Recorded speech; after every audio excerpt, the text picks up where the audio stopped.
I was out with Amigo the Devil, and the shows were going really well.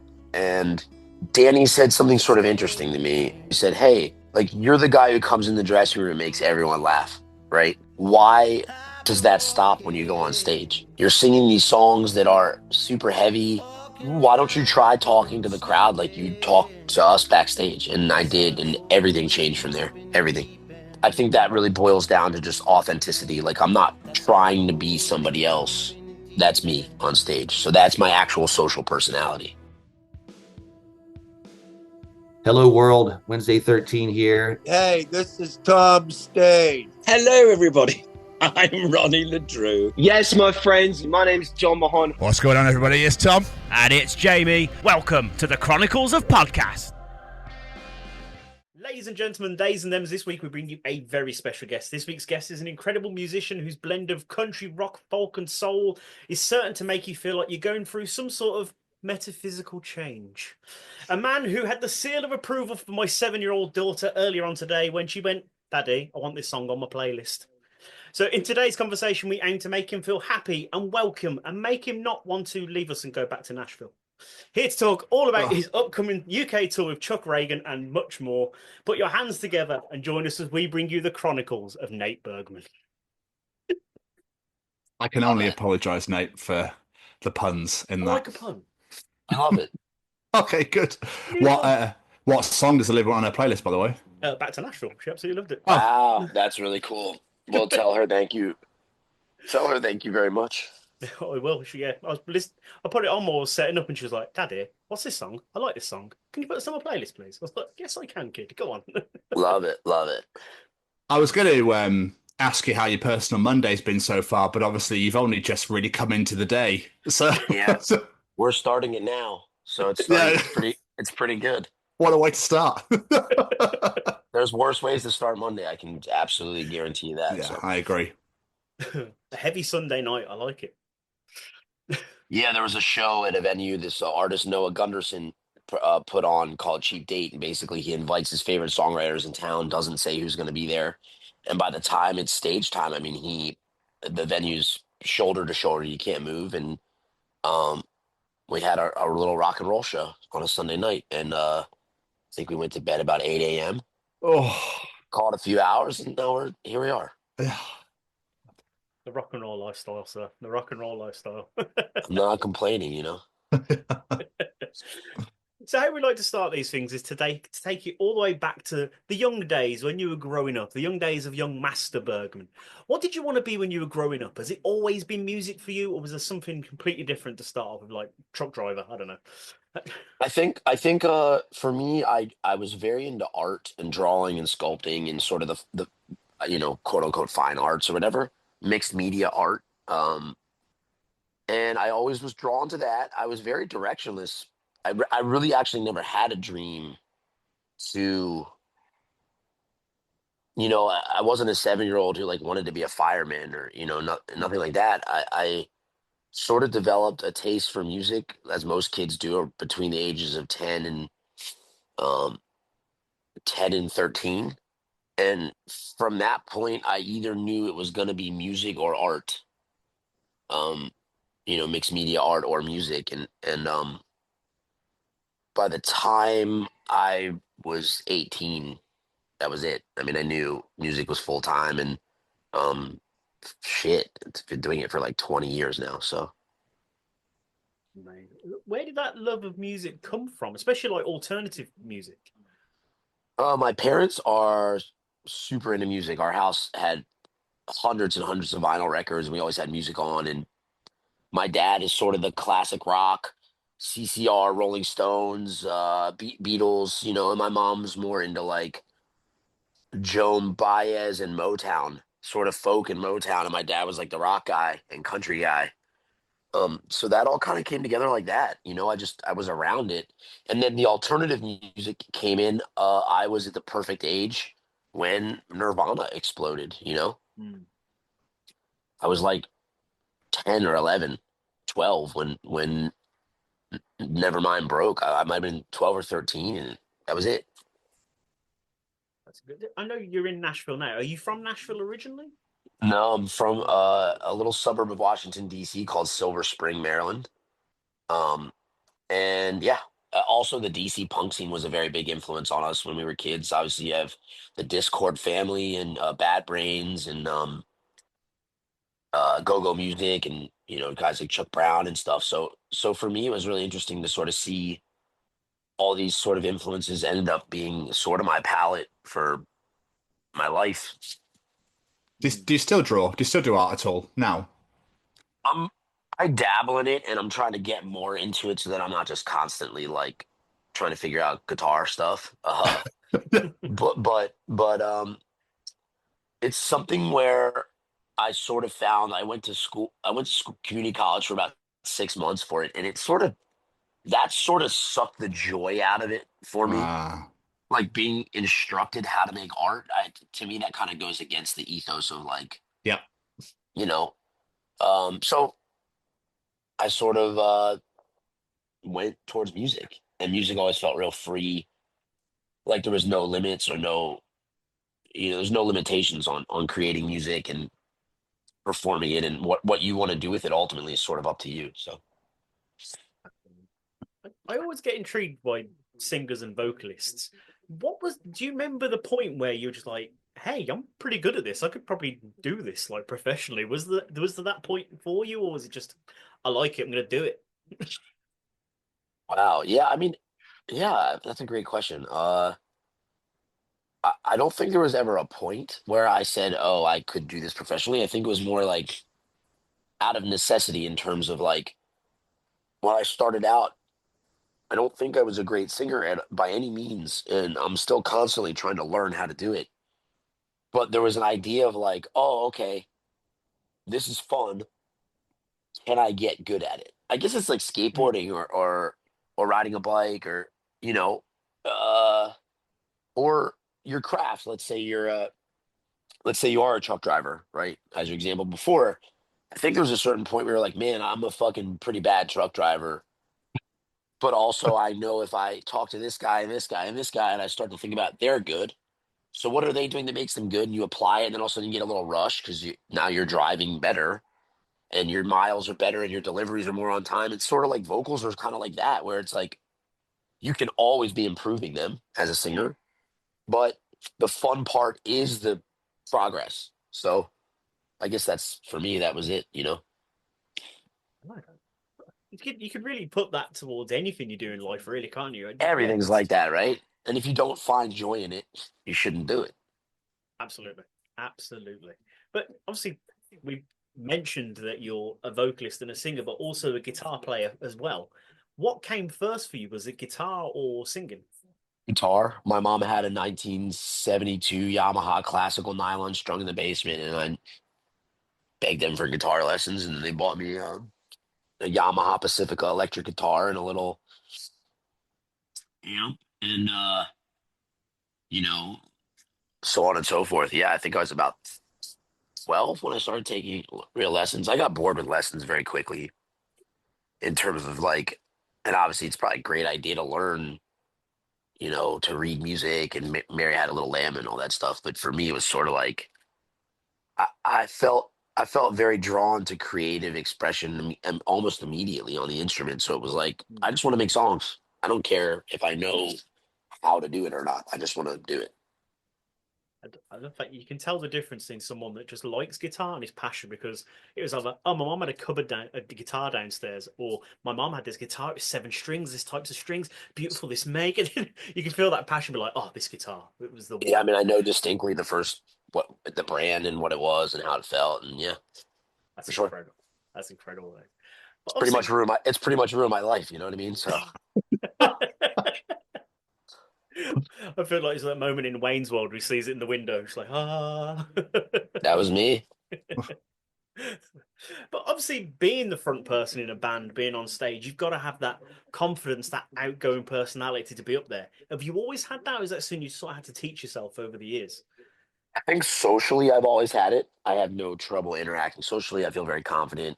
I like having like I like mischief. I like shenanigans. I'm very much into that. But it actually took me a long time to bring that to stage.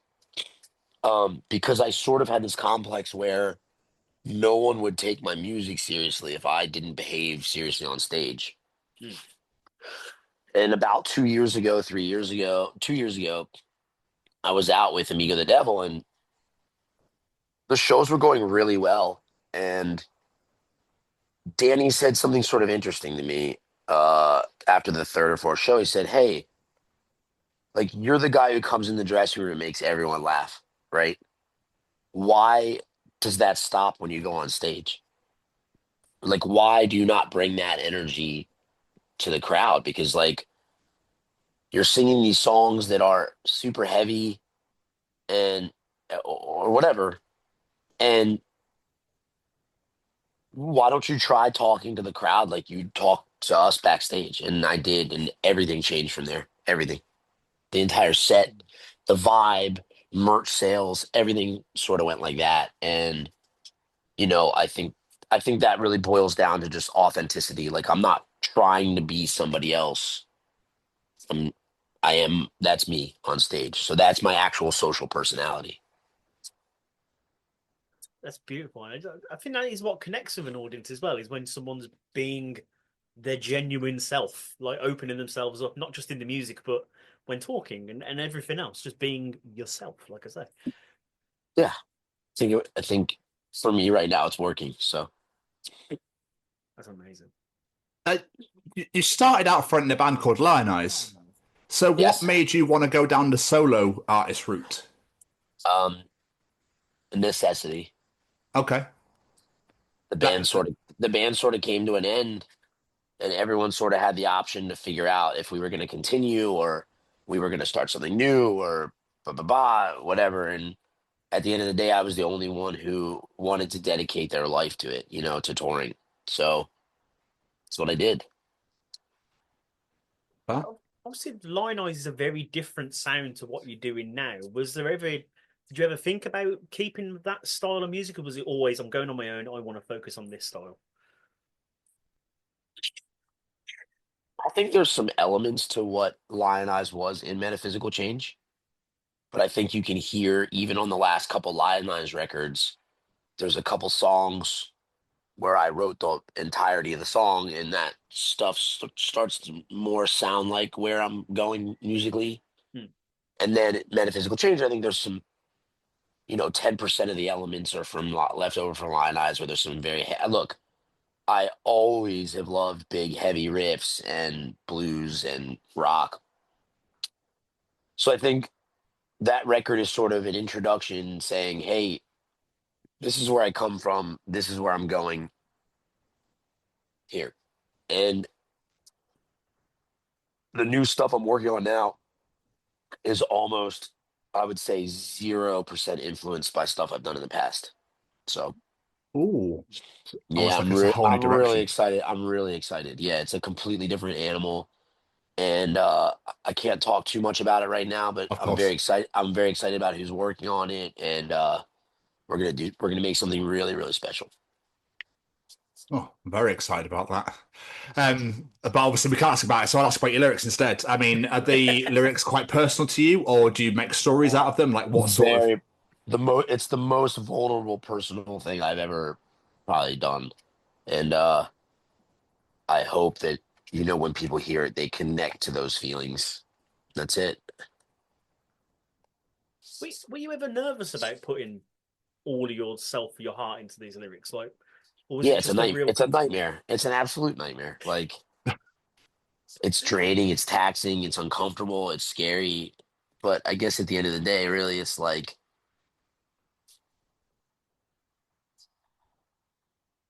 I think at the end of the day, music is just about connection. You're trying to connect to something, and I think the more that I show myself, the more people are, keen to sort of participating with me and following me, and so yeah. Do you feel like it's like almost like therapy in a way because you're singing about these things that obviously you've been through and that sort of thing, and you're projecting it out into in front of an audience, into the world almost, I suppose, on a record as well. Like, is it good for you mentally at the same time? Like, it's obviously you're getting it off your chest. think if you're coming from a place of, again, honesty and authenticity, it can be taxing, but I think at the end of the day, just being honest is the best way to sort of operate. So I think I found it refreshing in a way just to be like, fuck, this is like, all right, here you go. Yeah, yeah. I think what's beautiful about music like yours and where you are vulnerable in lyrics is people that haven't quite found a way to express how they feel can relate to these lyrics and can be like, he's saying exactly how I feel. Have you had like fans come up to you and be like, thank you, you've put what I needed to get out there? Yeah, at an alarmingly increasing rate. Sort of people people have shared a lot of things with me, and it's happening more frequently, and my email is basically open so fans can email me. And it's sort of wild to hear what's connected and what it means to people. Sometimes the song has nothing to do with the thing that they've connected it to, but as long as it's felt good to them, that's at the end of the day, it's the only thing that matters. So Yeah, like we said earlier about art, it's open to interpretation. It's what you take from it, whether it be a listener or the person making it. yeah, I think that's the beauty of it, is that I could write a song about whatever, and then it connects to something that happened to you, but not why I wrote it. Just the lyric makes sense to your scenario, and I think that's always been really fun about music, and not sort of over explaining the songs to people and just being like, what does it mean to you? Who cares what it means to me? Once it's out of me, it's yours. So It's beautiful. That's why I love music so much, because like you say, it is that just brings people together. It helps people in so many different ways. It's unbelievable. it's a very special thing that we get to do. So Absolutely. But obviously you've been songwriting for 10 plus years now. Has that process changed over the years, or is it still you've always had this same approach to how you approach writing your songs? I have no approach, really. I sort of just write. Sometimes it's a riff, sometimes it's a melody, sometimes it's a lyric, sometimes it's a thought that I marinate on, sometimes it's something that I sing on in the voice notes in the car or in the shower. It's not, I try to not have a process because I think that sort of becomes monotonous. Mm. And that becomes like, I just never want the stuff to sound um, homogenized. I want it to feel like every song sort of has its own thing. So Yeah, I've never understood when people have gone like, "We're going to have a songwriting session. I'm going to sit there and I'm going to write a song about this." I'm like, yeah, "What?" Nashville. Like, Nashville's based on that economy essentially of those writers, and I find it to be very disinteresting. Mm. I can't imagine clocking in and sitting in a room with 4 or 5 other guys and being like, "Let's put this Lego set together." It's just like that's not for me. That's not music. That's a product, and that's Yeah, fine. And people can be very good at it, and those songs ultimately can connect to people. But I think it's a much more sacred thing than that. So 100%. It's got to come from the heart at the end of the I'd prefer it to. day. Not a Lego set. But bringing things more around to like recent times, we spoke to you at 2000 Trees last year while a man was making you Bloody Marys, if memory serves. From Snake Eyes. Snake Eyes, yeah. That was it, yes. I don't know why I completely forgot about that. It just came to me then as I mentioned it. But when we spoke to you, not long finished your tour with My Chemical Romance, and you were teasing this cover of Helena you'd put together. That song is now out there, and it's a beautiful, haunting cover. What's the feedback been to the song? People love it. If the show vibe is right, if the feeling's right, I'll play it live. Yeah. The band, the guys in My Chem have heard it. Frank really loves it. Um, I couldn't be more proud to know those guys and to sort of have their seal of approval, and to do that thing is very cool, very special. So, But talking of covers, you also just released Dancing on My Own land back at the end of January, which is fucking superb, by the way. Thanks, That's thanks, so thanks. Yeah, fucking good. it's been like one of the most well-received things I put out in terms of covers and special stuff, and it kind of connected in Sweden too, which I thought was funny. But yeah, I've always loved that song, and actually, that's sort of the first cover that I learned as a solo artist. Like Okay. I only know two or three songs that are not mine, and that was one of them. And for a while, I was sort of doing that one at shows, and then it developed and developed, and you know, that's a really fun one. And the funny thing is that we actually recorded that as a B side for Metaphysical Change, and I just have had it for 5 years, Oh, and thought that it would be really cool to put out now. And it's got Todd Bean, who plays with Chuck Ragan on pedal steel, and yeah, it's just I'm super proud of that song. So It's amazing. It's such a like I don't know what I've always had this love for cover songs. I don't know what it's like when someone can take a song that already exists and spin it and twist it and still pay homage to the original, but completely make it their own. I've always found that just a beautiful thing. Because at the end of the day, a good song is a good song. yeah, Like, I mean, if it's good, if it's done the right way, I think covers can be such an effective way to express your own thing. So yeah, but obviously you do have a single collection coming out at the end of the month. Um, I was going to ask, is there another full length record on the way? But I think you sort of hinted at that earlier. So yeah, basically I'm gonna put out a few EPs of new Okay. original music, and those EPs will sort of turn into a full length record. incredible. I mean, Deep End, Apostles, Wish I Was, Back to four of my favorite tracks. There's four tracks that I had them back to back. I started listening to them. Awesome, thank you. Yeah, I'm super proud of all that stuff, and I'm really excited in the direction that it's going right now. So Yeah, I'm looking forward to the new record whenever, obviously, that appears. soon, soon.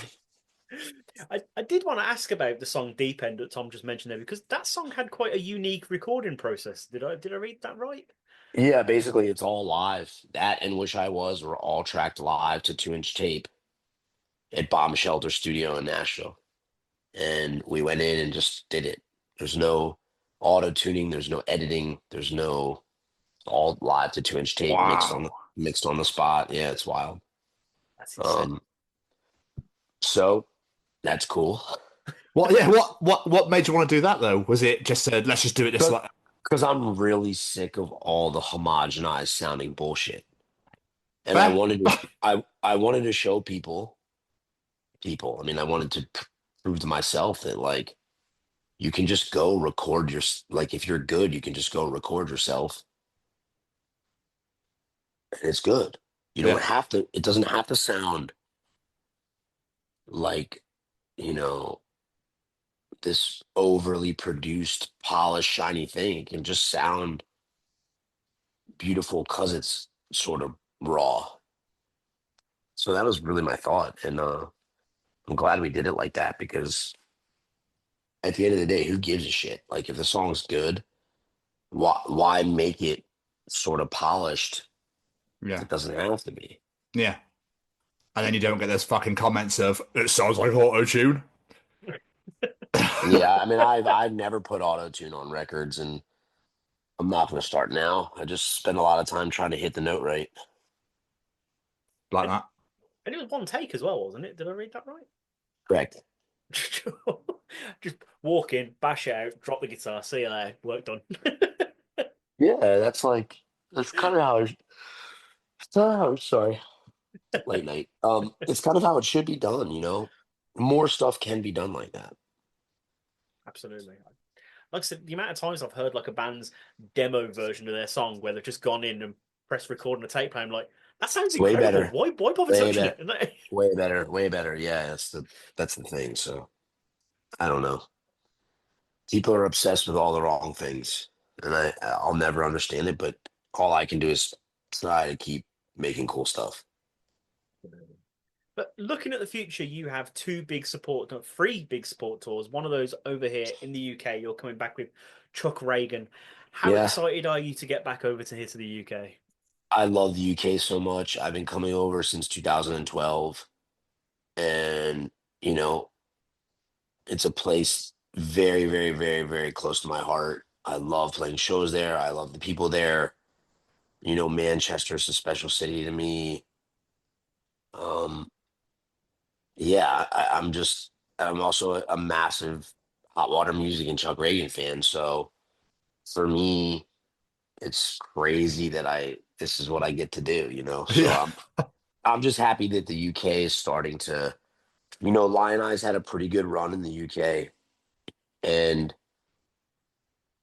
I could see having a second go round where people are connecting to this over there. So I'm really excited about it. And 2000 Trees last year was great. And yeah, I mean, I love the UK. So that's not just, I'm not, if I didn't like it, I would just say, whatever, the shows are the shows. But like, I love the UK. It's very fun. Well, hopefully we can have you back over here properly for some more festival shows and whatnot. I think that news is going to come out for some stuff in the summer pretty soon. So Oh, okay, nice. We'll take that. But obviously, you're going on tour with Joshua Ray Walker and Clutch in the yeah, States as well. Like, yeah, what a yeah. mental fucking 3-4 months you got coming up. It's fucking crazy, dude. And I don't, you know, look, my policy's sort of always been whoever wants to take me on tour, I'll go.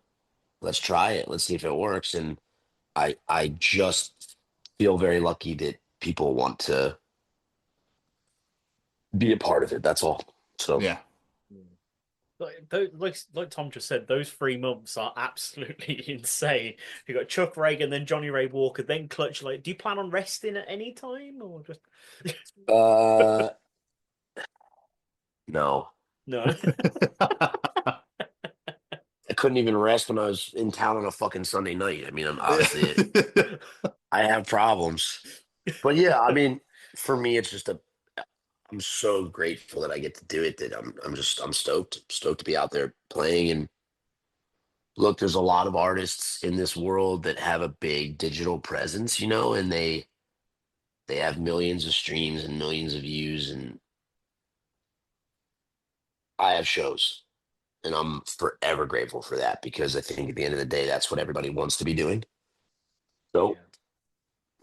continue down this path of degeneracy and debauchery and see where it takes me. I think it's shit now that obviously it's all reliant on numbers. It's all reliant on fucking streams and downloads, and people now ingest music and go, "What? Perfect. What's next?" It's no, you know what I mean? It's just like next, next, next, next every single time. Yeah. I'm purposely sort of slowing down the process of all that for myself and trying to, instead of competing with that process, sort of slow it down and you know put out stuff when it's ready to be put out. Yeah. Yeah. So I think that is like you said. We find talking to a lot of bands these days, the EP approach seems to be much more of a thing now with artists. Instead of going have a full length, like have a few EPs. I can express different thoughts and opinions on these EPs instead of putting it all together on this one big album. yeah, I mean, there's no rules, right? We talked about that at the beginning. Yeah. There's no rules to this thing, so do whatever the fuck you want. I mean, that's cool. That's what we should be doing as artists is following our instinct to create cool stuff for people, not like keeping up with a numbers routine. And that's for me, that's everything. So Yeah. I mean that's where you can tell the difference between an artist and someone who's passionate about what they do and someone that wants to work in the music industry. You know, yeah, I don't care about the numbers. I mean, the numbers are important in a sense of they give you a idea of where you're at in the landscape, but like, I don't know. If you make, I've always felt like if you make great art, the numbers come to the art. Not, it shouldn't be the other way around. absolutely. So, Absolutely. yeah. But obviously, we mentioned then you are going on tour with Clutch. So you and the guys from Clutch go like way back to the days of like Line Eyes, don't you? Yeah, actually, even further, I've known Neil since the '80s, and yeah, they've been. I'm really fortunate that those guys have been sort of a guiding light to me in the music industry, and in my estimation, they're absolutely the best rock and roll band on the planet, and Yeah, I'm super also lucky that those guys are in my corner and have been since about 2006. So, We saw Clutch at Bloodstock last year, and they were oh man, absolutely I phenomenal. heard they absolutely smashed it. Yeah. Yeah. Yeah, they were. Yeah, because I think they're delivering the thing that we're talking about. They just give you the real thing. There's no bullshit. There's no fanfare. There's no bells and whistles. It's just like real amps, real guitars, no tracks, great tight live rock and roll band. And Neil's probably one of the best front men there is, and great lyrics and an honest raw performance. And what else? That's rock. That's rock and roll. That's why we all got into this shit in the first place. So like I love those guys. I bet going on tour with them is just going to be so much fun for you then. Yeah, they're also a hang, like super fun. It's just always a super fun tour, and I'm really looking forward to it. So So, something I like to ask musicians, like especially when we're talking about touring and stuff like that. Do you have any like traditions or rituals or things you like to do before you get on stage to get yourself in that zone? Or was it just where's my guitar? Let's go. I'm a vocal warm up guy, so that's sort of my meditation, my routine. Once my vocals feel warmed up, I feel confident to go out there and just I don't have any like weird superstitions or Where's my lucky pants? sorry, that's very boring. I know boring answer, but yeah, I do my vocal Not at all. I do my vocal routine and then I go play, you know. Fair. Give the music. Incredible. A question I do like to ask artists as well is if people are listening to this and like, I've never heard Nate Bergman before, I'm going to go check out some of his songs. What's like a few of your songs that you feel like really represent what you do that you'd recommend to people to check out? Wish I Was, Deep End, and Apostolos right now, I think are the things where you can see that that's the direction I'm taking. You know, Deep End specifically is you can really hear where I'm going to take the music. Apostolos too. So those songs I think give you a really broad idea about what I'm doing, and I think if you heard this interview and didn't fucking hate my guts and you want to listen to the music, then go listen to Deep End and see if it resonates with you. It seemed to have resonated with a lot of people. So. Incredible. Mr. Stevens, do you have any more questions? I do, Nate. Before we let you go back to bed, when you first started out on this journey, when you were younger, you know, doing your art, etc., and getting into music, did you ever think this is where you'd be today? No. There's no way to know that this is how it would end up, and sometimes it's crazy that I think that I've been all over the world playing music, and that's like it's wild. Yeah. So I think the end goal for me was to always just try to make a living playing shows, and we're at that point. So I could have never imagined it, but I'm so happy that I'm here, truly. Incredible. And it's all deserved, my friend. You've put your heart Thank and soul you guys into it. very It's much. so deserved. It really is. You guys are really kind, and I always enjoy talking to you. And anytime you guys want to cut it up, I'm down. Well, we'll see you in the UK then, sir. Yes. Yeah, We'll come out to us. back home. Can you make any of those shows? Let me have a I need quick to look. look at the dates. Where do you Let me guys look. live? I'm in London, Birmingham. and I'm in London. Fuck. I think Leeds is the closest to Brum, and then London we're there for 2 nights. So if you guys want to come out or whatever you want to do, just let me know. Well, consider me in, Nate. I will.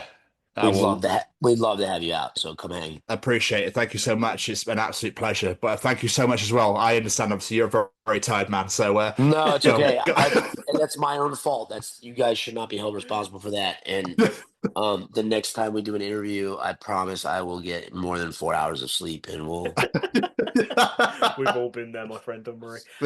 Before we do let you go, though, Nate, any plugs, social medias, websites? Where can people find you out in the world?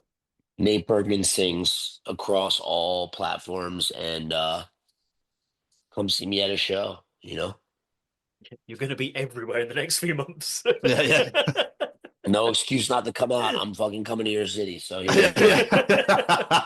Absolutely. Thank you so much, Nate. Yeah. Thank you guys so much. Take care of yourself. Truly always really enjoy talking to you guys, and I look forward to London.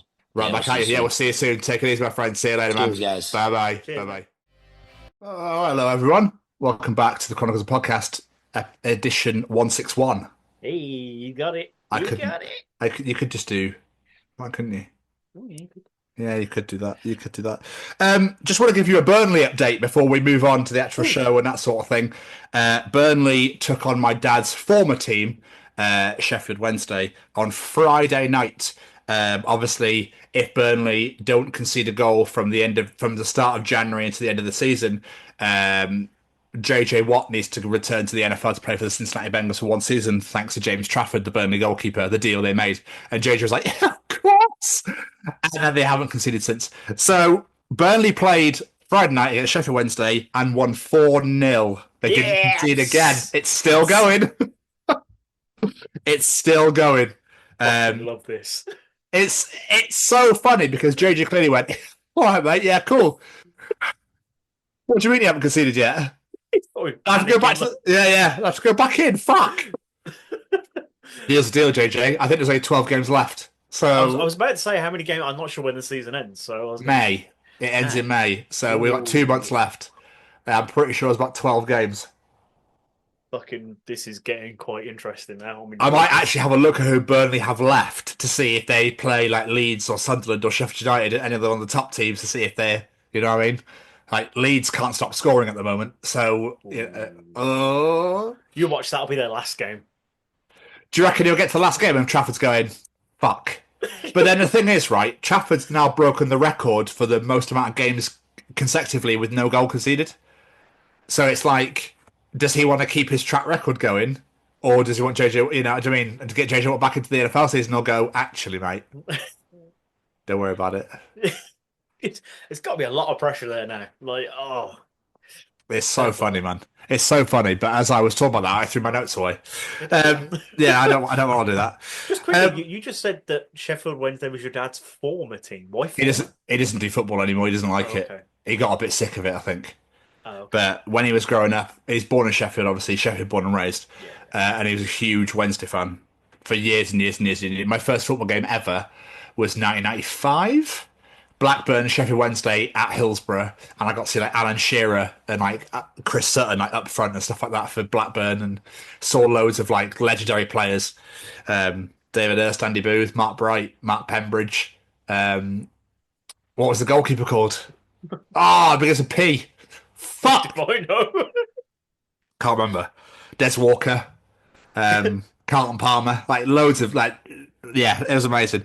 Anyway, Tim Flowers was in goal for Blackburn at the time. Don't ask me how I remember all this shit. I was going to say, the only name out of all them I've ever heard of is Alan Shearer. So, like, obviously he's a legend. He doesn't match the day. Dude, where do you reckon auctioneers learn to do their job? Do you reckon it's when they burnt their mouths on a really hot piece of food? And people went, that's like a really good idea. Do you reckon someone burnt their mouth? It was like, 50 minutes, okay, I got 50 minutes, 100 over here, 100 over there, 200 over there, 200 over there. You know what I mean? And people just nodding like, no, we need, and people like, I've got 500 over there. No, your mouth's on fire. How's the mouth? How do you even learn to do that? How do you even know how to talk that fucking quick? And what are they actually saying? fuck knows. I don't even think they know. I think they just sort of make noise. I mean, they just because you only ever understand the number, and then after that, no fucking clue. Or there. Yeah. 200. I got 500. Number 16.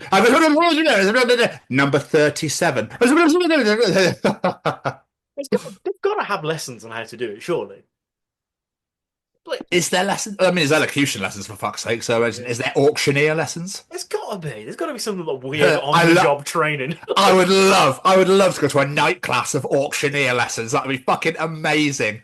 Listen to people. People at the start like, and I've got 200 over there, and then hang on, let's go through the script, and then I've got 600, 300 over to my right. Thank you.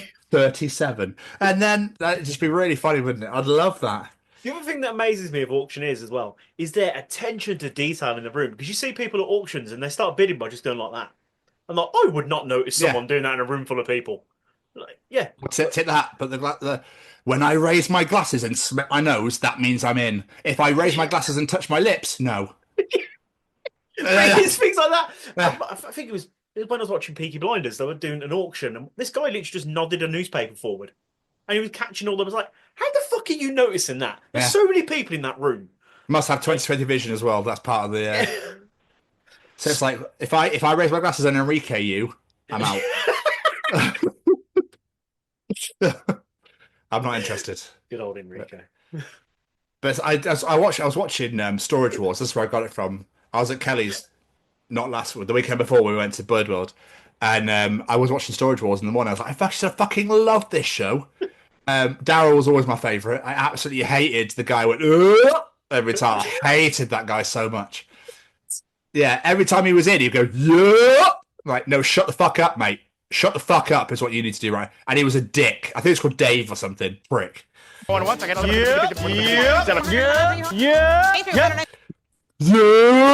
Like, oh, dude, like, fuck off. But I reckon he did it to piss everybody else off. Probably to throw them off their game. Yeah. But yeah, just no. No. But yeah, I was always curious as to how they learned how to speak that fucking quickly. I'm quite intrigued. I want to know if they have to have lessons and shit now. I wouldn't just sing the Macarena. And that's all it's just the Macarena lyrics.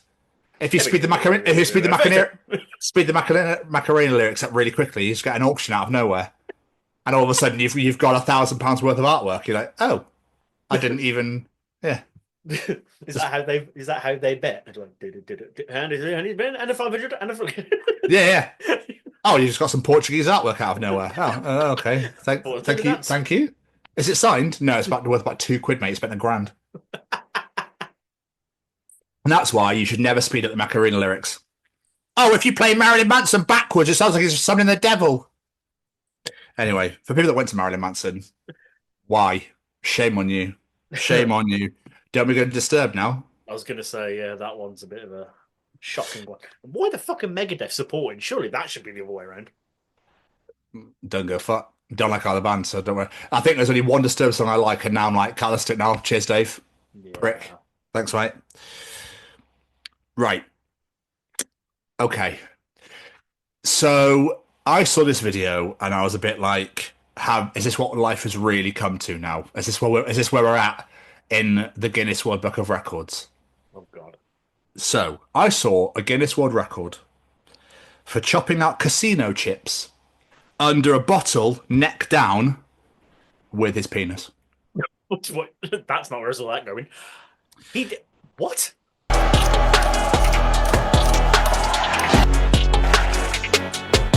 He was doing, you chop. It might be his hand or his dick. It's the Japanese guy who keeps having things on his nipples and he like rips it out from underneath. They're still sat there. I know that guy. Yeah. That guy. He's broken the world record for the most casino chips knocked out from underneath the bottle. I think that was his cock or his hand. Something he used with his. There's a video somewhere. Where are we going to get to next? Like, do you know what I mean? Is this what Guinness World Records? Like, at least Leah's. At least they're legitimate because it's something insanely difficult to do, and she's absolutely smashing it out in this park. Do you know what I mean? But. Oh, can you use your knob to knock out some casino chips under a bottle for no fucking reason whatsoever? It's not really achieving anything. That's something. I think people look at these records and are like, I can't break that one, but if I change it slightly, then I can set a new record. Well, what's next, mate? Throwing yourself off a cliff and seeing how fast you can hit the floor? Here's your plaque, not that you can accept it. You get your record if you survive. Like, it's fucking stupid. Or climbing a chimney to reach the top. But obviously it's so fucking narrow, all you see is just skeletons of people. No one's ever accomplished it. How many holes can you dig with your nipples in 60 seconds? Like, fuck off. Seriously? I saw one the other day. It was like, this guy hugged like 111 people in a minute or something like that. I was like... I bet he didn't. There's an actual video of it. It's not a real hug. He's just going... I was like, that's not a hug. That's no. Patting him on the shoulders. Like, no. That's not even an embrace. No. That's an awkward hug, if anything. Yeah, that's like, go on, hug your aunt. Like one of them ones. Okay. Oh, grim. Fucking grim. Weird. Isn't there an amount of cans you can stamp on as well, and the amount of things bricks you can smash with it. Like it's not, dude. It's getting stupid. It's getting out of hand. Like I think I mentioned a few weeks ago, I was watching the Guinness World Records with Olivia, and there was that guy who was headbutting walnuts. Like how many could do in a minute. I was like, why? Why give yourself a concussion for this? I'm now the mental age of 6, but I got to get his world record. Absolutely ridiculous. Yeah, I don't get it. Anyway, it's time for Callum's Treachings. Oh, hello. Hello, this week's Treachings come from the set of my own podcast, That Gym Couple Podcast, that I host with my partner Lucy, where we discuss all things gyms, fitness, gym anxiety, and a bunch of other stuff in between. If you do have the opportunity to come and check us out at That Gym Couple Podcast on Spotify and YouTube, we'd very much appreciate it. What's that? No, it just sort of fell out of me. I don't really know what happened there. This is where the Waterman shirt comes from again with the thighs, isn't it? Oh, hello. Oh, hello. Hello, Callum. You come on in. Bring your fruit. How many you got today? Because I'm wearing no pants. Still wait for that day we open a Can you video. crush my watermelons afterwards, please? Oh, fuck me. I don't know where that... Yeah, anyway, let's just swiftly bring Callum into the room and get him out of here before Jamie does something untoward towards him. Untoward towards him. What? It's not untoward, but toward... Sorry. I don't know if that's a real sentence. I'm not sure if that works or not. No, It my brain... sounds right, but don't trust me with the English language. My brain just literally just went, is that real? Like, is that legit? Is that a thing? You know when you say like level 15,000 times and you weren't saying level correctly? No. I swear, you know when you doubt how things are said or spelt, or that, you know when that happens? All the time. Well, your spelling is atrocious, but still. There you go then. Yeah. The Gregory brother, like, fuck's sake. Anyway, it does say that. It does. I can't even edit it. Anyway, enough about Jamie. Callum's here. And what is he teaching us this week? If you spend your infancy in disposable diapers, there's likely that there's human poo packets of yours dotted around the world somewhere. Oh, that's not a nice thought. Where does that go? Landfill, I guess? I don't really know. Does it? Don't know. That's a really good point. Where does that go? Well, they normally go in a bin, and then the bins go to landfill, so... Does there somebody that's there and I open them all like, fucking I know the shit and throw them into the sea or something? That's where it belongs. Well, that's where it all goes, isn't it? The sewers, isn't that where it all leads? I don't really know. I thought landfill was where it just ends up in a big pile and eventually it just... Yeah. But I'm taking the piss by saying somebody actually actively takes them out of the bins and then throws the shit into the sea. I really Because isn't that where it goes when you're an adult, into the sewer? Am I an idiot? No, I'm with you now. Sorry, I was thinking of nappies still, not actual shit. Yeah, that's a really good point, actually. And I thought just launching fucking nappies in. That's what I thought you'd go. Here you go, fish. Enjoy yourselves. There we go. Fucking shit bombs. Like, Have that but turtle. if it's really fucking watery, we can do that. Oh. I mean, I don't know why we're having the shit conversation. I get really like, for fuck's sake, when shit comes into the conversation. But I genuinely want to know now. I'm assuming it goes to landfill, but then it's human excrement. What's it doing there? But then landfill takes that long to decompose. There is chances they're still out there somewhere. It's just they're just fucking trees growing out of landfill now. Shit like, trees. Yeah, like composting the fucking... as an accidental seed falls in. I don't fucking know. I actually don't know. No. But it's possible. You think how many kids there are as well? Yeah. Oh, God, who's got that job? Oh, that must fucking stink. For some reason, I always just remember my sister, every time she does the kids that she's got, she throws them towards the front door. I'm like, why are you throwing it? What if that open? But she seals it all up. You're like, yeah, but what if you haven't, like, one day, if you haven't actually sealed that properly? Oh, I can see what you've done here. I really like the colour. Yeah, is that what you're going to do with all the rooms? Is that a test patch? I can see the effect you've gone for as well. I love the way it splatters up the wall there. It's got a really weird scent to it, hasn't it, David? Weird scent to it. I think I might try that up in Darlow, where we live. Up in fucking Darlow, where we don't have paint now. We just use shit to splatter all over our walls. It's such a fucking shithole. It's a literal shithole. In fucking Darlow up north, you know what I'm saying? We live, I don't know, it's a fucking shitty dash, pebble dash, just full of shit. Yeah, that's all we could use. We had to wait till it hardened so we could use it like fucking cement. That with our porridge and Weetabix. So we have shit porridge and Weetabix to build our houses. I don't fucking know. I've never been to Darlow, and I don't really know where it is. You really don't want to go to Darlington, no. It's called Darlington, but up there, it's fucking Darlow. Oh, okay. I know of Darlington, just I didn't know the local vernacular. Up in the northeast. I used to live in Northallerton, which is just below it. So I used to go there quite a lot. And that's because my dad had all the free Big Macs. Have I told you the Big Mac story? Yeah. When he, out of nowhere, just so nonchalantly, just went, "This is going to cause a Big Mac." And then, when you just uncontrollably laugh. It's one of those where, like, you process it while you're eating, then you go, "Oh, shit." And it like, just completely engages all the funniness inside you, and then laughter just exudes. And then you laugh so much, the point where no noise is coming out, but you're streaming, crying. And then you look at, my brother was next to me. He was doing the exact same thing. So we looked at each other, then we were going for ages. Then my other brother, George, was then started going. And we were gone for like 10 minutes, to the point where the guy under the table started laughing because we were laughing so much. Then you had a table behind us going like, "For fuck's sake, they're still laughing about it. It's not even that funny." Oh. Yeah, there's always a Karen. Yeah. Always a Karen and a Kevin around to fucking ruin everything for everybody else. But it was definitely a you had to be there moment. Yeah. But it was just the way he so nonchalantly and just like it was nothing. Do you know what I mean? I'm just going to cause a big muck. And it just ruins you forever. Yeah.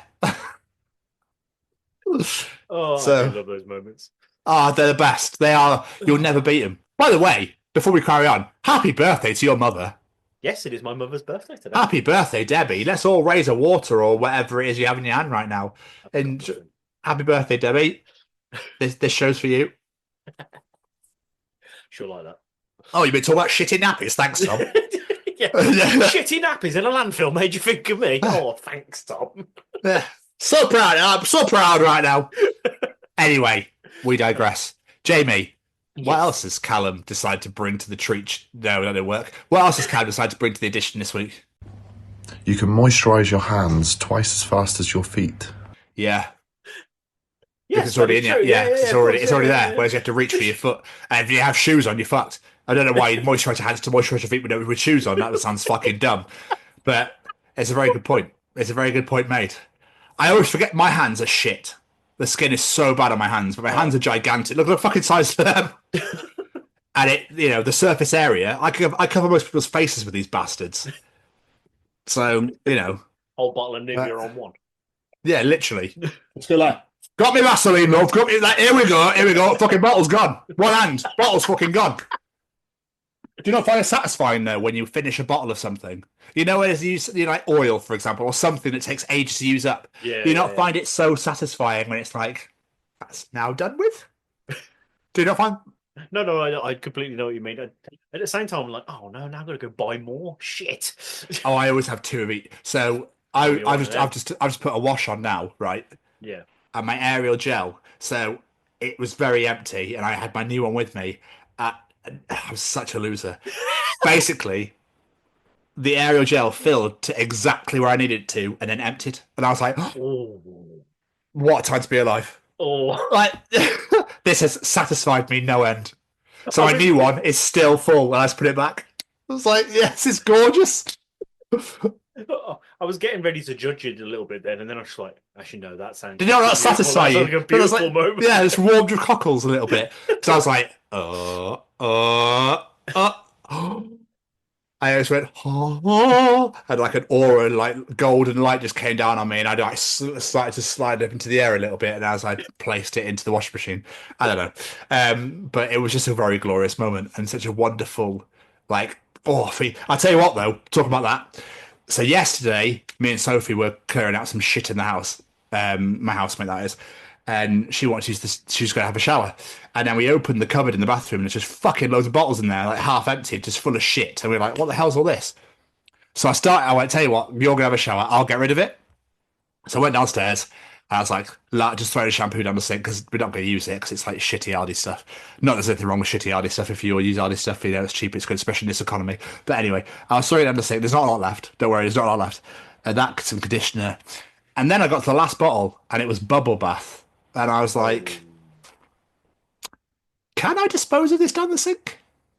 is this not going to just like completely foam back out again and completely give me a bubble? It didn't. Really? I tried to remind my mum to be like, Mum, can I put bubble bath on the sink? I need some adult advice, mother. It's one of those moments where I went, wait a minute. And I just held on to it because you know to go like, but I stopped and was like, this might just come back to bite me in the ass or cover me in bubbles. But it didn't. I was quite surprised. There wasn't a lot left though, so I don't know if that's why. Did you rinse it out, like run the tap? Oh, I'm thinking maybe if you didn't run the tap, maybe that's why. But good. No, I ran really hot water down it and it was gone, and I was like, oh. But did it, you know when you empty the bottle, rinse the bottle out into recycling, that bubbled up massively. I was like, fuck's sake. Yeah. That drove me nuts. I just went, fuck it, you go straight recycling. I don't give a shit anymore. It's just like the unlimited amount of fucking bubbles that keep coming out. I was like, bollocks to it. I can't be asked. It's like when people put fucking water in a ketchup bottle when there's no ketchup left. Why would you More ketchup? No, piss off. No. You just got watery chips now. When you get the sediment. When the remnants is what I meant to say of like around the side that you can't get a knife into to get it out. So you put a little bit of water in and shake it up. More ketchup? No, I'm all right, thanks. Just grim. Go about. We'll buy some before you run out. No. Ooh, no. I had Nando sauce on my breakfast dinner earlier. That was fucking delicious. What the fuck was your breakfast dinner? Sausages, eggs, beans on toast. Oh, okay, fair enough. I thought you were saying a bowl of cereal. And then I covered it in salt and I put loads of like Peronaise. Oh, I want to eat it again. That's all I can say. That does sound good.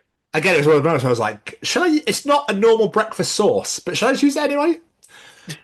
It's a dinner sauce. It's a breakfast dinner. It's fine. It's wonderful. Oh, yeah, it's a breakfast dinner. It's because payday's on Friday, so I'm trying to use up the shit I have left. And I was like, as a breakfast dinner, fuck it. Anyway, we're talking about moisturising our hands. Well, we got completely massively off topic, yeah. But yes, Callum, you can. Anyway, we move on.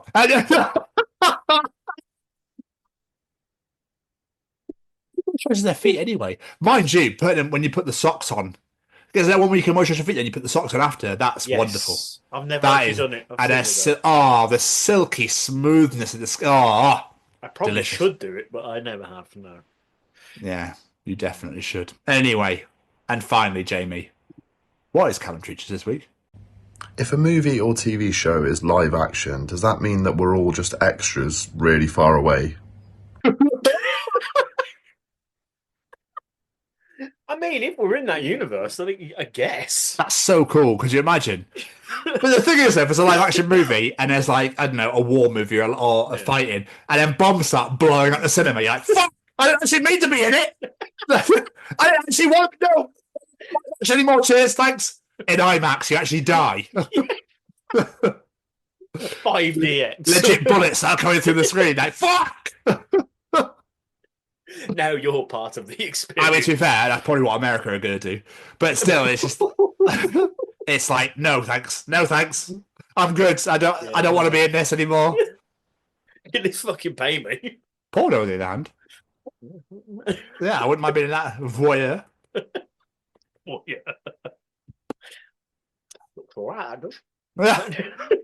This sounds really... Thanks, Dave. Appreciate that, mate. You meant to come in and not a fucking eye. Not on my fucking face, pal. You know what I'm saying? I know I'm an extra, but Jesus fucking Christ. I can't bloody see. I'm blind. I'm blind in one eye. You fucking missed her, and it me. I wonder if that's ever happened to cameramen. We've all had the shots that fucking fire out, but like then go like over there somewhere. You're like, where did that go? And you have no idea. And all of a sudden, about 3-4 months later, it's just like boss on the side. Like, oh, that's where it is. That's where it is. Oh yeah.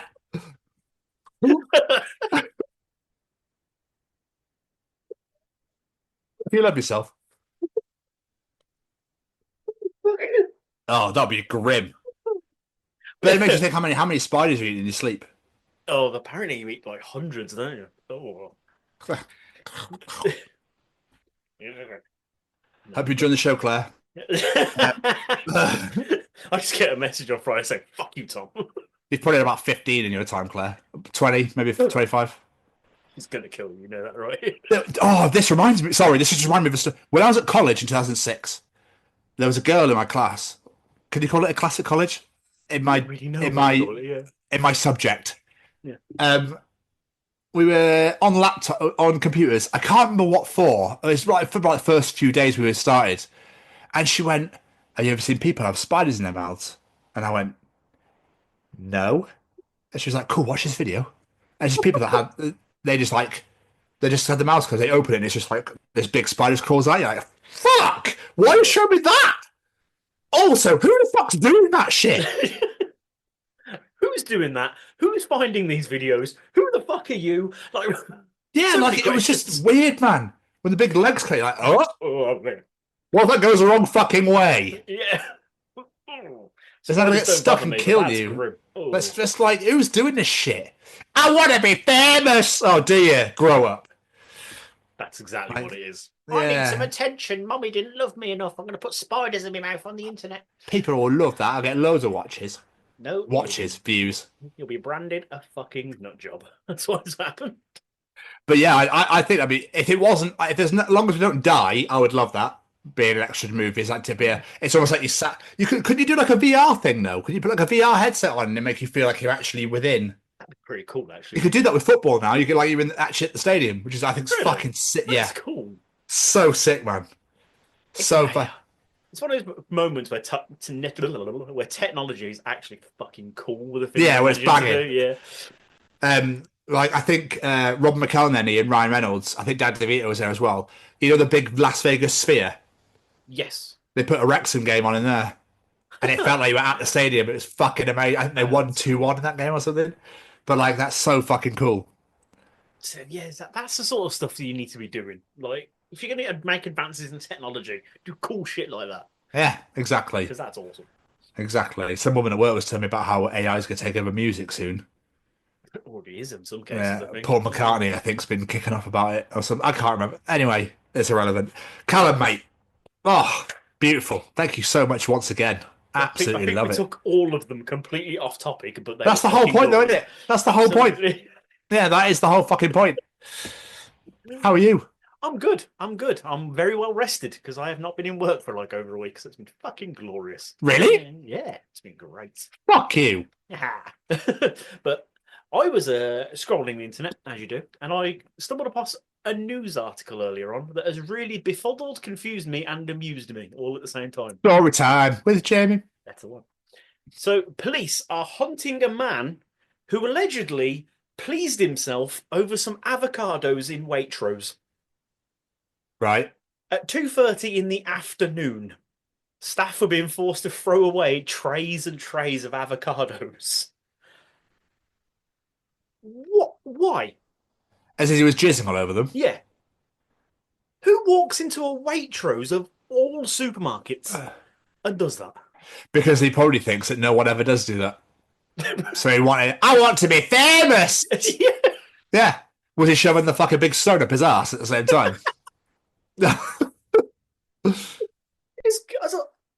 Police have found the gentleman, arrested him for coming over 15,000 avocados, and weirdly had 12 stones in his anus. All right, dude, with anal beads, you meant to have the fucking string on it as well, all right? It's like the suspect is described as white, around 6'2", with short dark hair, wearing a black coat and dark jogging bottoms. So he made himself more visible. Yes. Bashing out his white cock at fucking black joggers, you twat. At least be inconspicuous. As bad as it sounds, it's going to sound really wrong. But if it said like an Aldi or a Tesco Extra, I'd be like, it sounds about right. But why Waitrose? Police are trying to find him, did you say? Yeah. How long was he there for?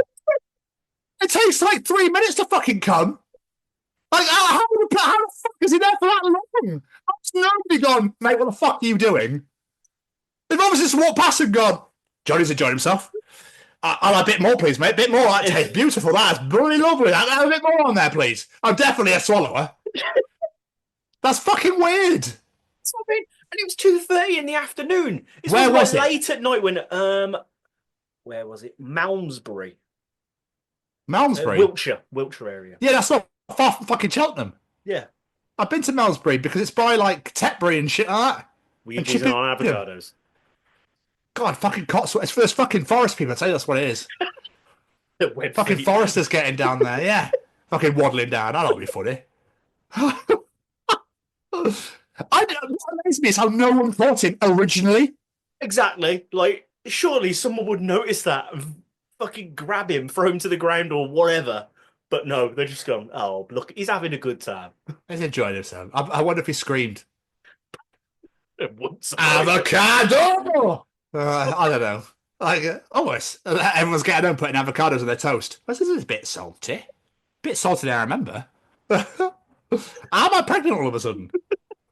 Did you get pregnant from eating an No! avocado? I'm being a fucking idiot, Jamie, for fuck's sake. Play along! Play along! Biology lessons with Tom. Jesus Christ. I don't know what I'll do. I'll fucking ruin that for him. Here you go, you bastard. I'll admit to that, yeah? That joke was great. I'm going to fucking ruin it for you.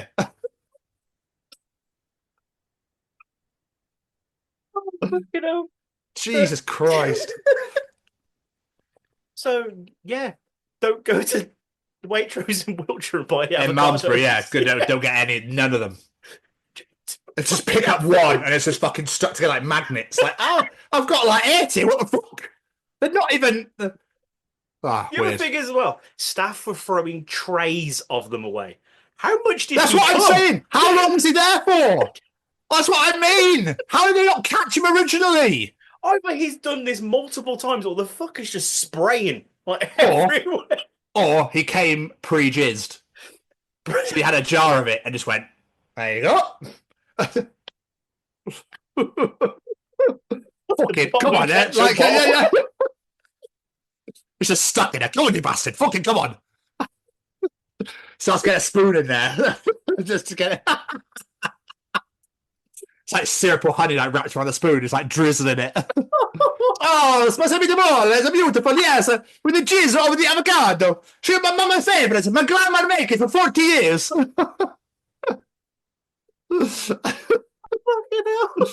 Oh, God. People are fucking weird. What? Like, so weird.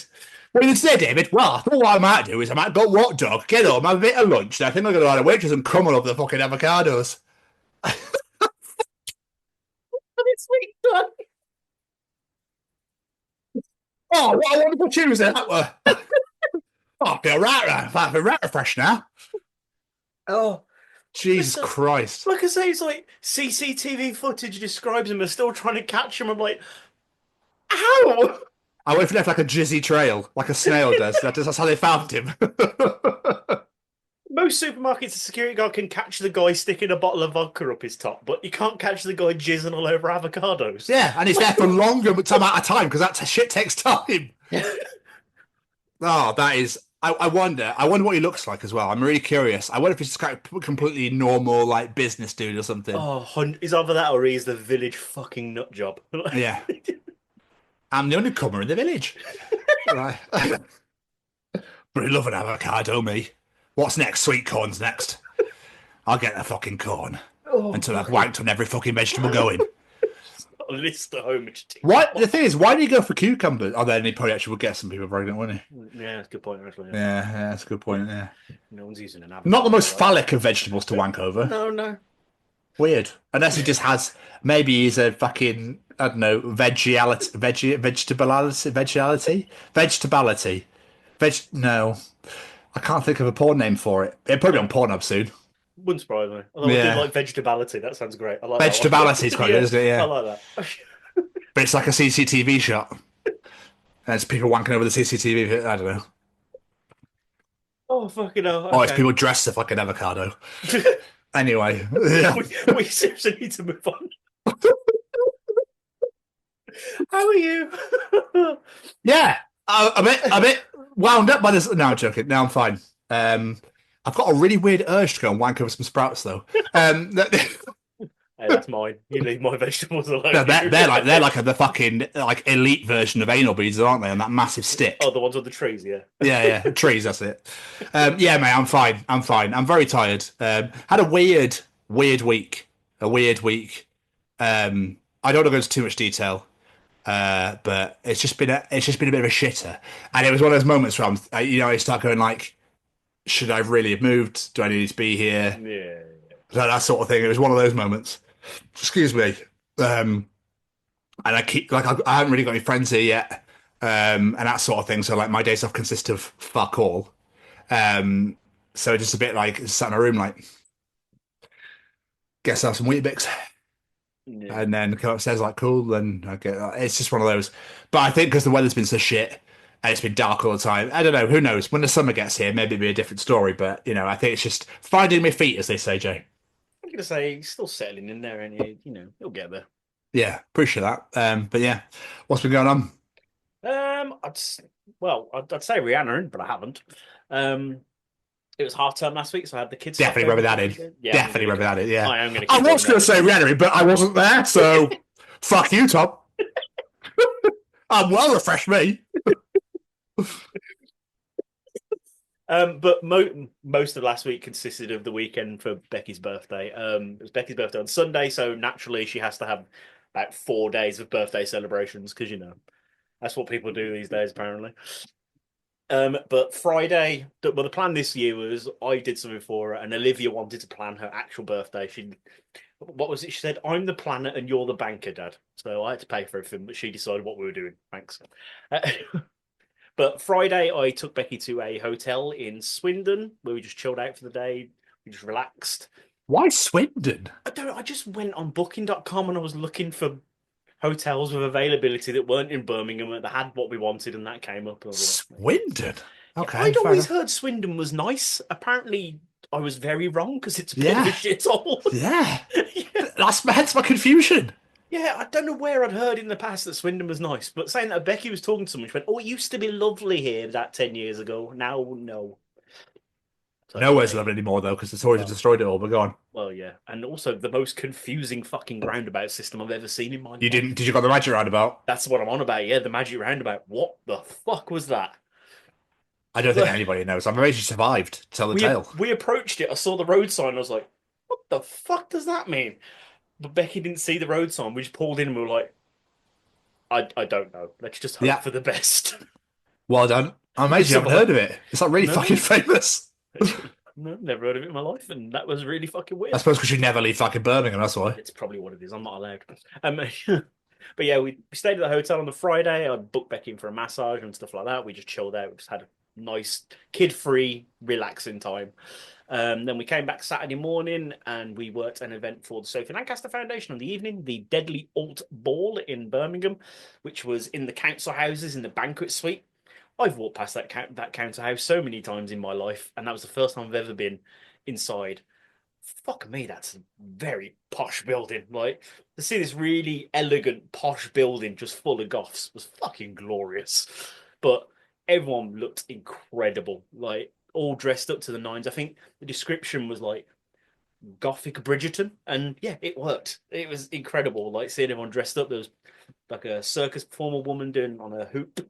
They were playing like all different musics using cellos and shit like that. I don't know why I went up there. It's not a violin. And it was absolutely incredible. We raised over £400 on the night, which is absolutely amazing. Really, really good night. And then following day was Becky's actual birthday. So Olivia had planned the day. She decided we were going to the Beefeater down the road for breakfast. So we went and had that. And then we went to Hollywood Bowl, played 2 games of bowling. I won 1 game. Becky won 1 game. And then we went and played in the arcade for a bit. And then we went to Becky's parents' house and had takeaway with all the family and all that sort of stuff, which was very, very nice. And then yesterday we went to the cinema and went to see Captain America Brave New World, because I love the Captain America films. They're my favourite films in the series. And it was really good. But at the same time, it didn't feel like a Captain America film. It felt like a sequel to The Incredible Hulk. I won't give things away, but that's sort of in the trailers and everything. But yeah, it wasn't quite what I expected, but it was still really enjoyable. And yeah, that's pretty much me done for the week, apart from obviously the glorious interview that you heard earlier as well. I feel like I'm going to say, what about you? And you're going to say... Oh, cool. Hey, there it is. Yeah. You've had a whale of a week and I've just Rihanna'd. Yeah, I'm back there tomorrow. I have massively caught with AEW, though. I've got 1 week to catch up on them up to date. So, which is unbelievable. I know I was a month behind. That's taking some doing. But the fact they don't do Rampage anymore helps so much. Oh, they stopped doing Rampage? I didn't it stopped. After New Year, Rampage stopped. It's just Dynamite and Collision. And it's so much easier. So much better. So the storylines work through both shows now, and it's just beautiful. So, Yeah, it's really fucking cool, man. I'm really enjoying it. Massive Jay White fan. I fucking love him. Jay White's good. Yeah. I don't know where it's come from either, because I loved him. I've loved him pretty much since he debuted. So but like I never watched any of his New Japan stuff or Ring of Honor or anything like that. So like I don't know what it is. I just love him. It's weird. He's really. I'm not follow New Japan religiously, but I've watched a few events over the years, and whenever I've seen him wrestle matches, I'm like, "Fuck, this guy's good." Yeah, I think he's gonna be my next Danielson. Yeah, he's really good. So, I've just watched Grand Slam Australia, and I really enjoyed it, albeit predictable. I did really enjoy it. So go on. I read the results and I was like, "This is a little bit of a predictable card, isn't it?" But yeah, it was just basically, can we get all the Australians in the matches? And then we'll make the women's title the main event because we're going to swap the belt over. Yeah, so it's a bit predictable, but I still enjoyed it. The Brisbane Brawl was really good. I really enjoyed that. So I'm loving the whole Death Rider story. Like they just keep interfering in everything, and I think it's great. So it feels like WWE of old. Yeah. You know what I mean? You know, where just everyone got involved in everything, and I absolutely fucking loved Dustin Rhodes' promo on MJF. Oh my god, unreal! MJF's going for like the older generation now, so they're all washed up, yada yada yada. And the Dustin Rhodes promo, watch it, watch it. It's sexy as fuck. 16 years clean and sober, I went straight to hell. I looked the devil in his eyes and I kicked his face in. So Dustin's always been underrated. Like he's so underrated. So, but he just loses his shit, but he doesn't stumble, fuck up. He just goes the whole. It's beautiful. Okay, so I'll have a look at that. Yeah, and the MJF Adam Page story is fucking sick as well. So it's gonna be. I think it's gonna get mint again. So the only thing I saw about Grand Slam was everyone was moaning the ring was really small. Is something about that? Really? I don't know. They didn't have any stairs. They had weird little black steps. Okay. Right in the sides, and the bell was weird as well, but still didn't matter. I was gonna say, I just kept seeing like things online where people like to just hate on everything. They're like, of course they do. AEW, we're a tiny ring in Australia. Oh, fuck off! Who cares? Like, who gives a shit? People just like to moan about anything and everything. Moaning little fuckers. So that's literally been it, mate. Fair enough. That's literally been it. With the interview. Oh, fuck yeah! Fucking hell. Oh, okay. I forgot. Good then by that face. Well, I have a feeling I get a lot of shit for this, but we did not deserve to lose that game to England. We battered you. We battered you. We lost. We missed 3 conversions. The score, Jamie, was 16-15. We scored with 1 minute to go, and all Finn had to do was convert, and we would have won. And he missed. But he missed all 3 conversions. Anyway, that's not the point. My point is, the England try wasn't grounded, so shouldn't have counted. And we were just defensively, we were phenomenal. It was a great game. It was great. But the England try shouldn't have counted, in my opinion. Okay. I'm going to say that because I'm Scottish, clearly. But fucking Scottish, whinge, you little bastards. But the one thing that really annoyed me, when Dewey scored right at the end, he went more towards the corner, so further away from the posts. He had a massive gap here. He could have come back in, scored, and given Finn more chance to actually convert rather than being further towards the corner. But comme ci comme ça, that is what it is. You know, we've won 4 years in a row. We would have broken the record if we won this year. Sadly, it was not to be. And that's fine. It just, we take on Wales next, not this weekend coming, the weekend after. But we've lost 2 and won 1, so we need to really beat the Welsh, and then we really need to fucking beat the French last. But the French beat Italy 71-24 on Sunday, so it's like, shit. Okay. But the English beat the French, so we don't. Yeah, it's going to be interesting. Put it that way. Love a bit of unpredictability. Yeah, we have the squad. It's just I just don't know why we can never capitalise. It's weird. We're so good. This is one of the best Scottish teams in forever, and we're not winning anything. Did you say you won 1, lost 2? Yeah, we beat Italy week 1, lost to Ireland the week 2, lost to England week 3. What was wasn't the island score close as well? No. No, they destroyed it. 31-17, I think. Oh, okay. I must be thinking something else. Yeah. We were beating Italy 19-9 at half time, and it was 19 all within the first 10 minutes of the second half. I was like, oh my God, what is going on? But we beat them, so it's fine. But you should be beating Italy. For a team like ours, you should be beating Italy. You should be beating Wales. Yeah. It's the other three. It's like, yeah, but still. But there we are. I digress. I'm sure a lot of England fans will come for me for saying that, but I don't care. But yeah, man, we move, as the kids say. Very much looking forward to a weekend back in Cheltenham this weekend, though, with family. So It's your mum's birthday today. It's my mum's birthday on Saturday. So it's going to be good fun. Albeit the plans were to go and surprise her at Flight Club, but it was fully booked. And now they're not actually doing anything on Saturday night. And I was like, and I've got 2 weeks out. I've got 2 hours out of work early. I was like, fuck's sake. But I'm still going to keep it. I was like, Mum, I was going to surprise you. Yeah, I thought you were coming Sunday. I was like, no, I was going to surprise you Saturday night. But never mind. Never mind. We carry on. But we're all cut up, mate. So come on, Braden.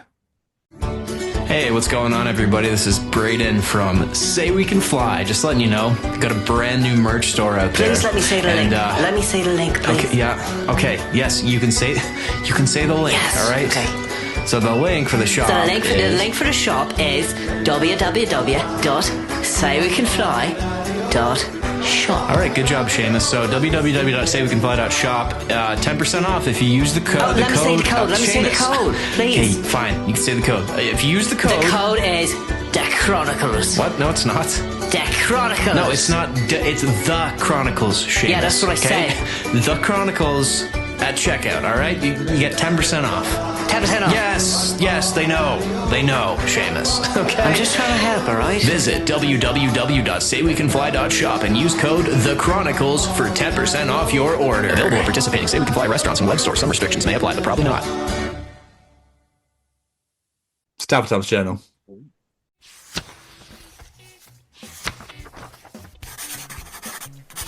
And welcome to another edition of Tom's Journal. So, another edition. Jamie, if you feed a moose, it may become aggressive. It may become aggressive and attack the next human it meets if it has no food to offer. Well, feeding a moose is my new favourite hobby now. To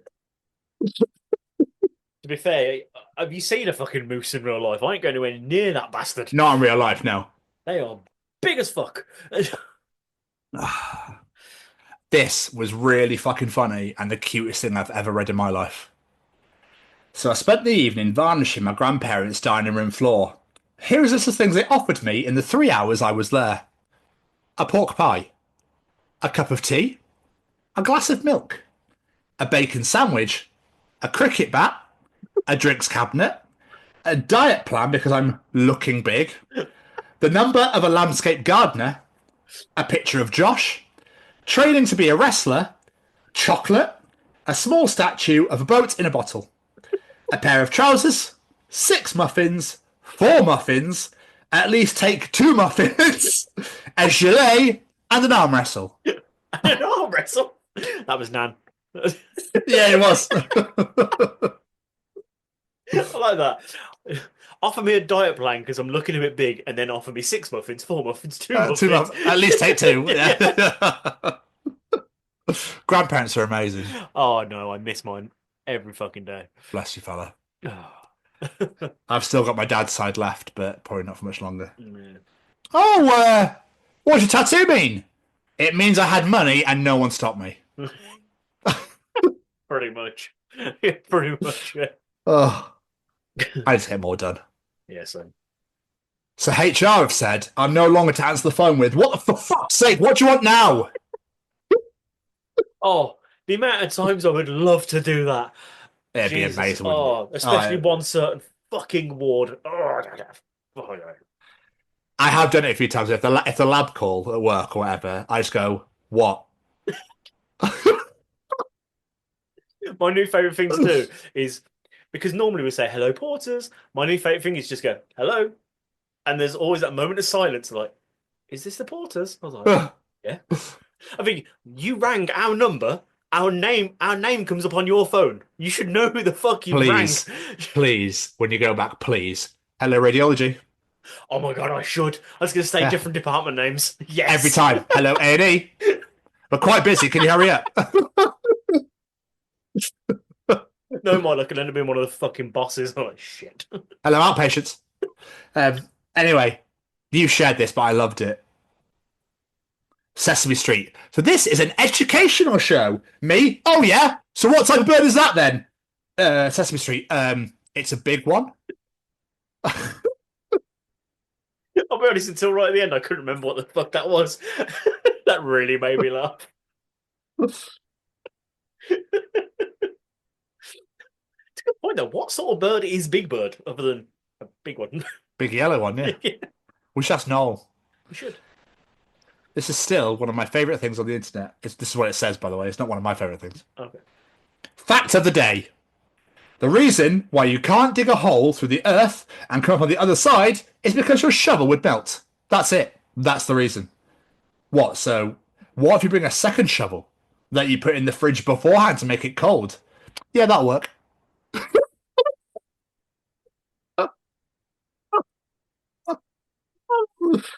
People are idiots. People are fucking idiots, aren't they? I think we've already established that with the Waitrose conversation earlier. Oh, that was amazing. This is one of my favourite entries. I loved this. You know how much I love stupid shit? Yes. Me. We're going to go up an escalator. Can you say escalator? Toddler. Escavate! Me. A simple no is fine.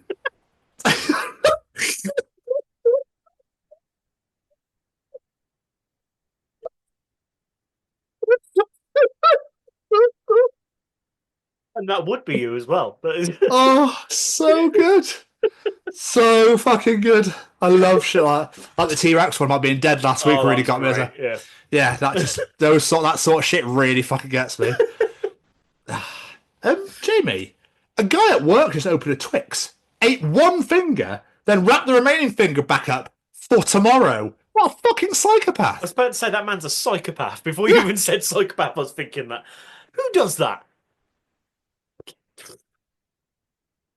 Disgusted. Now, this Tinder messages, I don't know how much justice they'll do with me reading them out loud. Okay. I might just put the picture up, but this is, if you got unmatched, mate, you're a legend in my eyes anyway. It says, I'm probably going to get unmatched because he spoke to somebody called Neve. Okay. And you know how that's spelt, right? Yes. Niamh. Yes. Hello, Neve.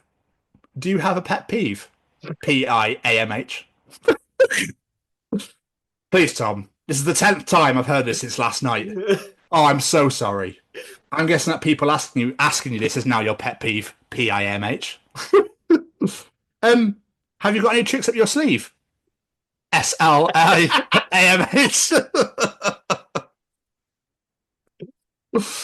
Oh. Please tell me you kept going. That was it. Ah, damn it. Sorry. Oh. Sorry. But you find out they're going on a date next week.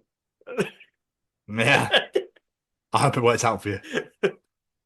My son, who is 7, has discovered D's nuts jokes. Oh, and it's all he says now. Everything is D's nuts. He simply cannot stop. I asked him where he'd heard this joke. He made me promise that if he told me, he wouldn't get in trouble. So I agreed. So he leans in and whispers, D's nuts. In fairness, like, you set yourself up for that one. Like, fair play to the kid. Exactly. And finally, Jamie, always remain positive. Falls down the stairs. Wow, I got downstairs so fast.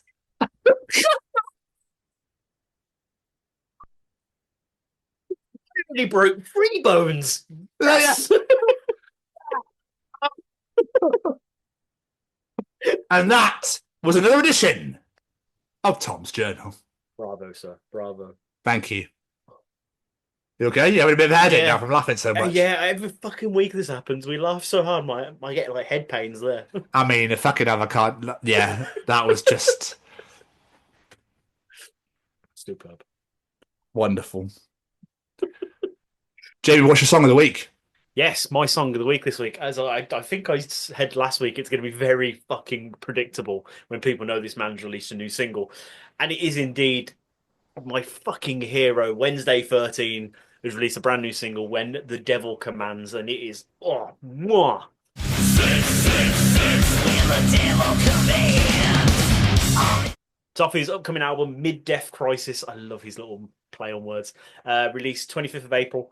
And it's just fucking great. It's like back to old school Wednesday 13 because he's doing a 20th anniversary of Transylvania 9021. And it feels like he's sort of leaning into that sound again. And there's even like hints to old songs in the lyrics. Like one of the lyrics is The Devil Made Me Do It and I'll Do It Again, which is an old Frankenstein drag queen song. And it's just, I love things like that. The music video is awesome, like all in a church and shit. And yeah, so fucking happy he's back. I cannot wait for more music from him. Yeah, that's my single of the week, Wednesday 13, When the Devil Commands. Go listen to it now. What's really funny is obviously your favourite artist released new music, whereas my favourite artist also released new music as well. So we kind of got a bit of a double whammy. Although I really don't appreciate the fact that people are now shitting all over them. Of course. They're like, I've heard the new album and it's fucking shit. Like, okay, don't listen to it then. Like, when can we have Homesick back? Can we have this back? Like, no. Just why can't you appreciate bands that go a different direction? So my single of the week is Make It Make Sense by Day to Remember.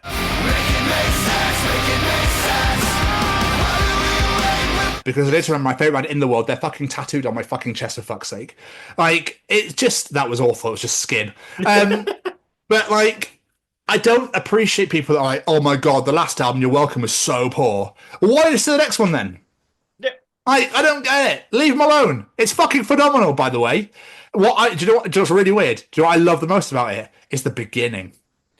You know, in classic A Day to Remember fashion, it's just got that bit where to bring the song in, it just goes blast them and then just kicks in, which I think is fucking amazing. I love shit like that. Yeah, you know, people put like coughs in or opening a can or something, like moments like that. And then like the breakdowns, like stuff like that. I love that shit. Yeah, I think it's really fucking good. His vocals sound different, but in a great way. Yeah, like it's catchy. It's really fucking good. Like what Miracle was a fucking anthem. Love that song. Feedback then came out, and that's absolutely. I mean, Miracle came out in 2021. So it's like, what have we been doing all this time? But obviously, the big old album's out March 21st, and I'm seeing them at Slam Dunk, and I just can't fucking wait for it. In my opinion, one of the greatest bands alive ever. I love them so much, along with Bury Tomorrow. They're like my two big, juggernauts. But yeah, Jeremy's vocals are insane, and they're just classic. I just love them so much. So, go and check out Make It Make Sense by Day to Remember out now. It's absolutely amazing. Just for the blasting bit at the beginning. Yeah, it's really fucking good. Like, two very solid songs this week, I believe. I agree. Yeah, very much a fan. It's about getting into schools and talking to young people because, I know that people can change. And it's about talking to people and getting them to understand and perhaps step back from violence and prejudice and whatever. And we just need to work together and keep on the good fight there. Absolutely. Hey there, guys. We are ecstatically happy to announce that we are associated with the Sophie Lancaster Foundation. The times are changing, and with the unfortunate death of Sophie, those changes have made a massive impact for the future. If Sophie was with us still today, I can guarantee what you are doing will still be reaching so many lives of young teenagers, young adults, and those who wish to be as different as possible. So thank you very much. To find out more about this incredible foundation and all the work they do, and more importantly, how you can help, head on over to www.sophielancasterfoundation.com. Mr. Stevens, Mr. Stevens. Why do I know that? Oh, yeah, from last week, mate. Yeah.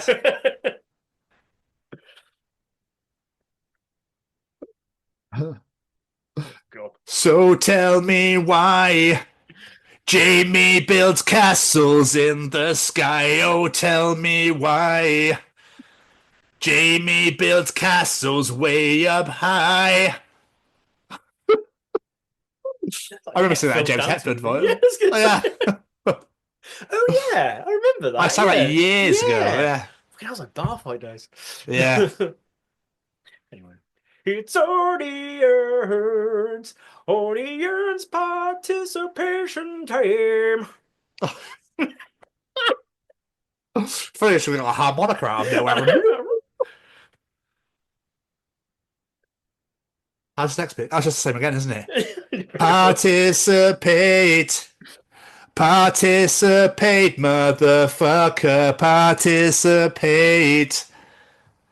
All the way up there, bitch.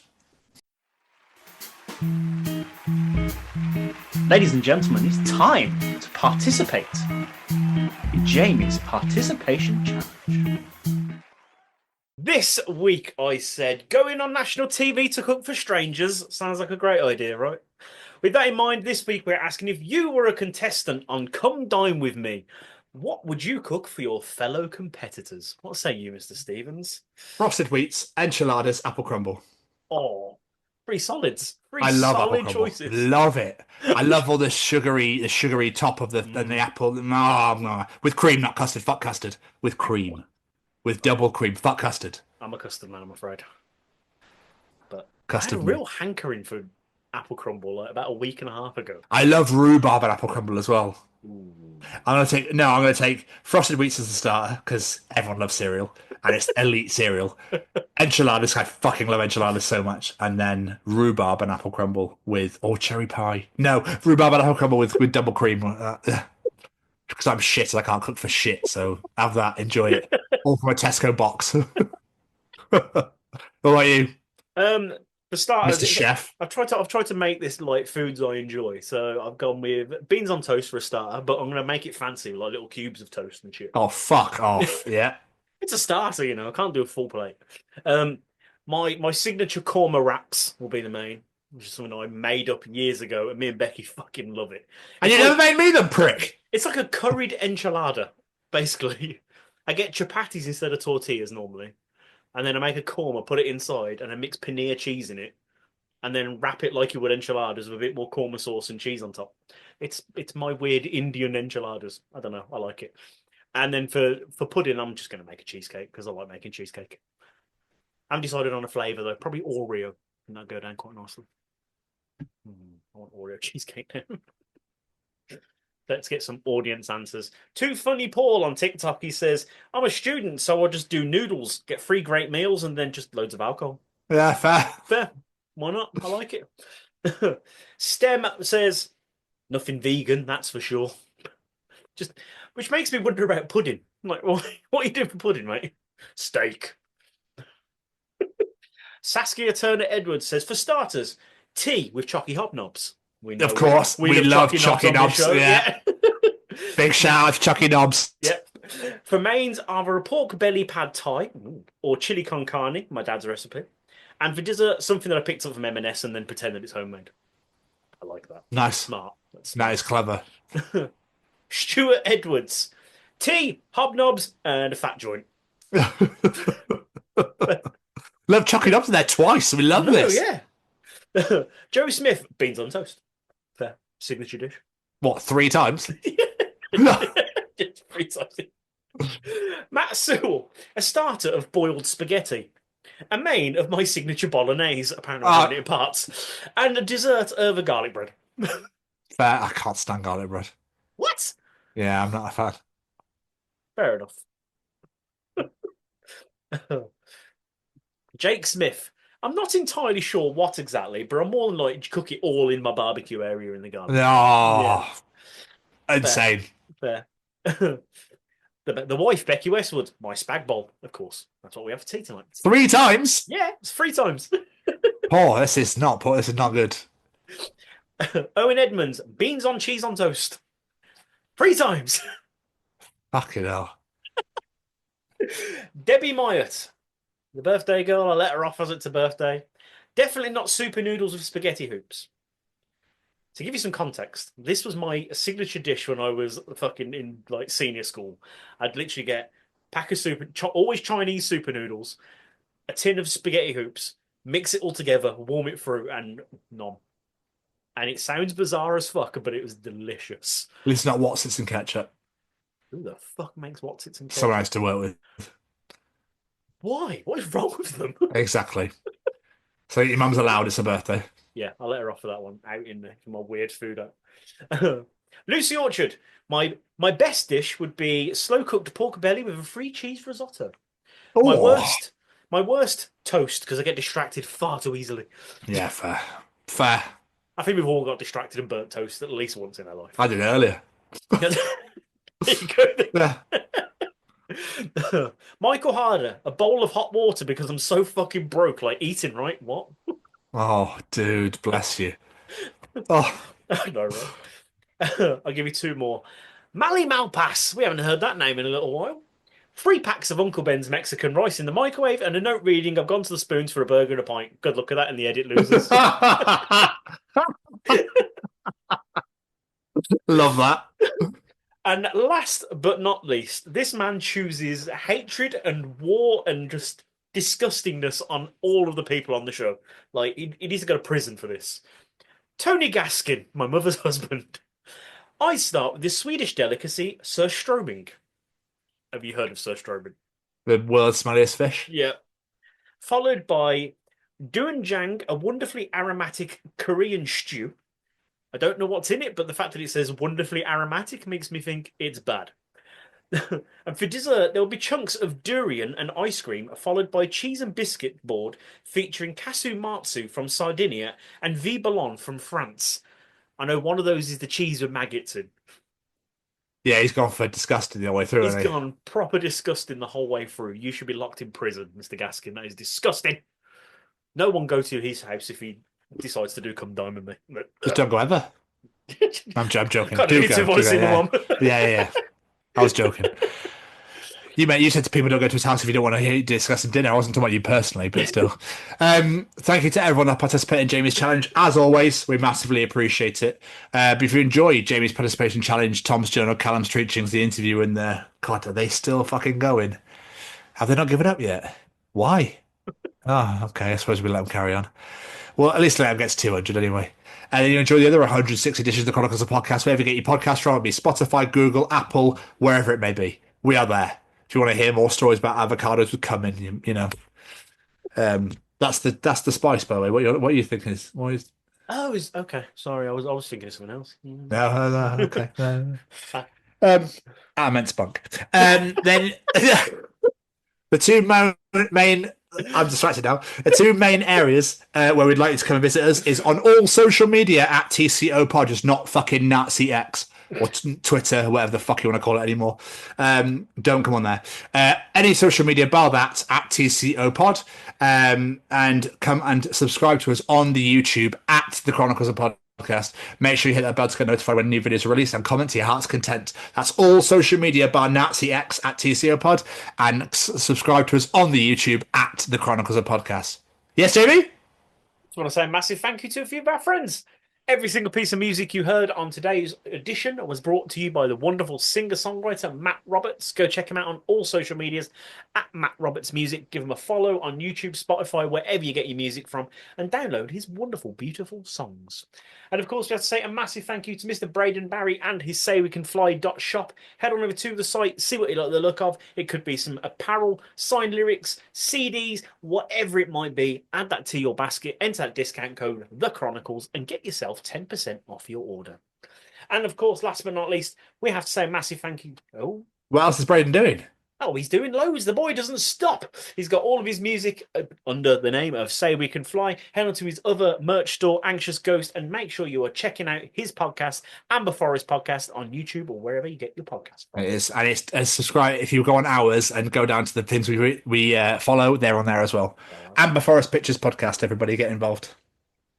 And last but not least, Sorry, Jamie. a massive thank you to the Sophie Lancaster Foundation, because they're stamping out prejudice, hatred, and intolerance everywhere. And I mean everywhere. This is not a UK issue. This is a global issue where people of the alternative community are being treated differently simply because of the way they dress and the way they choose to express themselves.